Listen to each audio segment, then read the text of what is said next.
طريق إبراهيم الخليل إلى الحرم قبل الفجر 9 شوال إن شاء الله. فجر 9 شوال، الناس كلها صحيت، الناس كلها رايحة الفجر. الله يرزق الجميع وتبقى فاضية كده.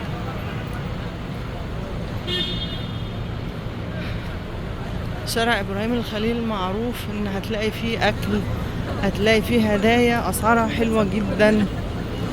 جبنا المصليات مثلا على 10 وعلى 5، 10 ريال، 5 ريال. السبح بقى انت وشطارتك، 3 ريال الواحدة. تاخدي مثلا تقولي له 4 خدهم ب10. في نوعيات أحسن تاخديها ب10 الواحدة، انت واللي حسب شطارتك وحسب ذوقك بقى. جلاليب، طرح، كل حاجة، مصليات، أعباءات رجالي، الشنط الحريمي والشنط الرجالي، شنط السفر، الأكل. قدامك على طول الحرم. في الأول خالص قدام الحرم في جبل عمر، ده صورناه. أسعاره تعتبر غالية طبعا شوية، مش شوية، غالية شويتين يعني.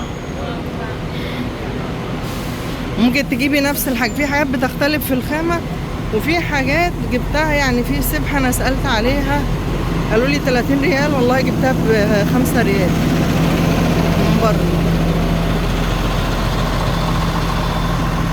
انتي وشطارتك، خلصي صلاتك، خلصي عبادتك، خلصي قرآنك، خلصي استمتعي بالكعبة وانتي بتشتري.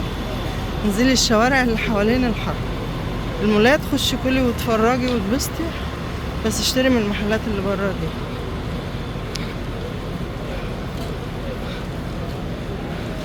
طبعا محلات الدهب هنا كتير، وفيها حاجات بتبدأ من أقل من نص جرام. بس أنا مش بصراحة متعودة أجيب الدهب من بريدة، ما أجيبوش من هنا يعني. ما جبتش من مكة الحقيقة قبل كده، بس هنا حاليا اللي جاي ومحتاج بقى ياخد حاجته وراجع البلد على طول مصر أو أي دولة، بياخدوا الهدايا من هنا وبياخدوا الدهب كله. أما أنا ما جبتش من هنا. ادي الشنط، وادي لعب الاطفال، والحنة اليمني طبعا.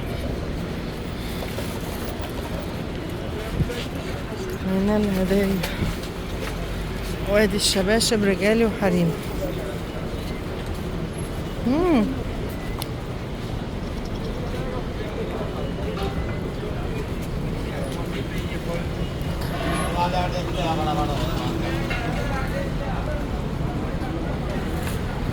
كده خلاص داخلين على الحرم. هقول لكم بقى اشوفكم على خير ان شاء الله بعد صلاة الفجر ان شاء الله. دعوة للجميع، ربنا يبارك في صحتكم وعمركم، ويبارك في دنيتكم وايامكم، ويملاها بالخير والسعادة.